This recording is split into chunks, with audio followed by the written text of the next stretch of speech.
मेवाड़ के राणा रतन सिंह ने अपनी पत्नी रानी पद्मिनी का चेहरा दिल्ली के सुल्तान अलाउद्दीन खिलजी को पानी और कांच में दिखाया। लेकिन हिंदुस्तान का साइंस कहता है कांच का आविष्कार 1535 में हुआ और रानी ने जौहर 1303 में किया। तो 237 साल पहले अपने हिंदुस्तान में कांच और मिरर नहीं थे। और अलाउद्दीन खिलजी के साथ में पर्सनल राइटर आया था जिसका नाम था अमीर खुसरो, जिसने उस समय किताब लिखी थी तारीख अलाई। उसने लिखा था कि मेवाड़ की महिलाओं ने अपने सतीत्व धर्म के खातिर जौहर किया और राजपूत कभी भी कॉम्प्रोमाइज करना नहीं चाहते थे। चित्तौड़ के ऊपर युद्ध होने का सबसे बड़ा रीजन था व्यापार, क्योंकि हिंदुस्तान में कभी भी कोई भी मुस्लिम कम्युनिटी पहले नहीं था। ये सभी जो आते थे अफगानिस्तान तुर्किस्तान से आते थे और आते कहाँ थे तो समुद्र के पास में आते थे, क्योंकि प्लेन तो थे नहीं ना। तो इधर नजदीक पड़ता है गुजरात और ये जाते थे दिल्ली।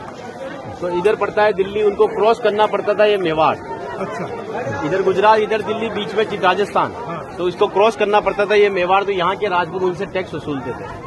तो वो समय था 1299 का, जब अलाउद्दीन खिलजी पूरे हिंदुस्तान पर इस्लामी शासन चाहता था। गुजरात से जब दिल्ली की ओर रवाना हुआ तो यहाँ पर राणा रतन सिंह के पिता थे रावल समर सिंह। उन्होंने दिल्ली जाने से पहले उससे टैक्स लिया और टैक्स लेने के बाद में जब अलाउद्दीन दिल्ली पहुंचा तो मेवाड़ से नाराज कि मुझे दिल्ली में शासन करने के बाद में हर बार मुझे मेवाड़ को टैक्स देना पड़ेगा, इससे अच्छा है मैं मेवाड़ को जीतूं। तो दिल्ली से वो 1.5 लाख सेना को लेकर मेवाड़ की तरफ बढ़ा।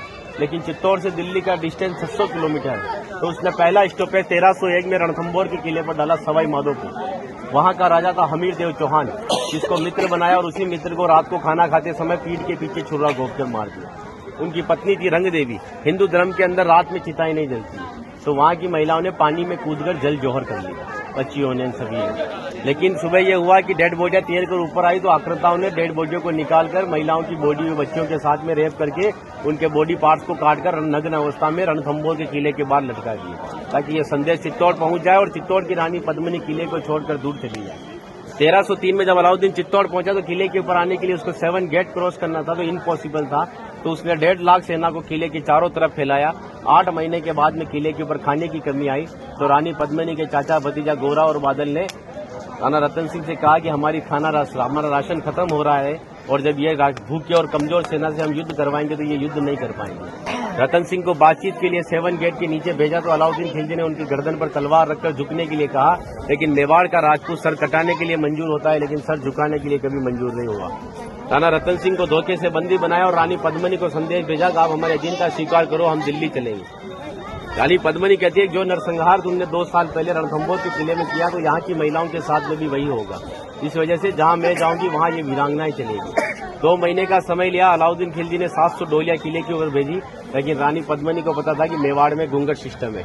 तो हर एक सोल्जर्स को लेडीज पोशाक पहनाकर तलवार और भालों के साथ में उस पालकी में बिठा दिया और रानी पद्मिनी की पालकी में भतीजे बादल को रानी पद्मिनी की वेशभूषा पहनाई और 700 पालकियों एक कमांडर बनाया चाचा जी गोरा को।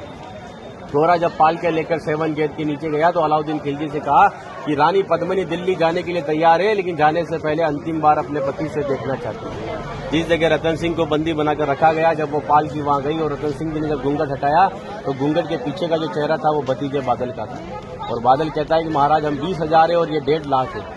एक राजा अगर नहीं रहेगा हमारे साथ में तो हमारी सेना का मनोबल कमजोर रहेगा। इसी वजह से राणा रतन सिंह को पालकी में बिठाकर किले के ऊपर भेजा। जब रतन सिंह जी किले के ऊपर आए तो किले के ऊपर आने के बाद में उनकी जय जयकार में हर हर महादेव और जय भवानी के नारों से किला गूंजने लगा। अकबर कहता है कि 8 महीने से तो किले से बच्चे की रोने की आवाज नहीं आई, लेकिन 700 पालकियां जब किले के नीचे आए तो किले से जय जयकार हुआ है, मतलब हमारे साथ में धोखा हुआ है। हर एक राजपूत कटने के पक्ष में था लेकिन झुकने के पक्ष में नहीं था। 20,000 राजपूत युद्ध में गया और अलाउद्दीन खिलजी की 1,25,000 सेना को मार दिया।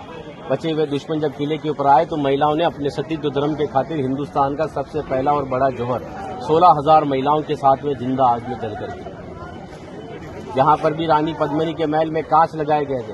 वो कांच लगाए थे पंडित जवाहरलाल नेहरू ने, क्योंकि एक पद्मावत पिक्चर के एक राइटर मलिक मोहम्मद जायसी की किताब को प्रमोट करने के लिए जवाहरलाल नेहरू जी ने उस किताब को आगे बढ़वा दिया। ये रानी को आईने में दिखाया, लेकिन हिंदुस्तान के इतिहास में कभी मेवाड़ गुलाम भी नहीं बना तो आईने में किसको दिखाया। और एक राजपूत अगर अपनी पत्नी का चेहरा हजारों को दिखाता फिर कहते वो राजपूत कहलाने का हकदार भी नहीं। इसीलिए 2 घंटे अपन इस किले के ऊपर घूमे तो एक लाशों के ऊपर चल रहे हो, सब जगह लाश है।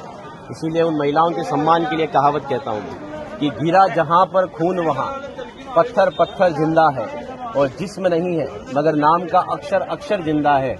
और जीवन की यह अमर कहानी अक्षर अक्षर गढ़ लेना और शौर्य कभी सो जाए तो महाराणा प्रताप और शिवाजी को पढ़ लेना।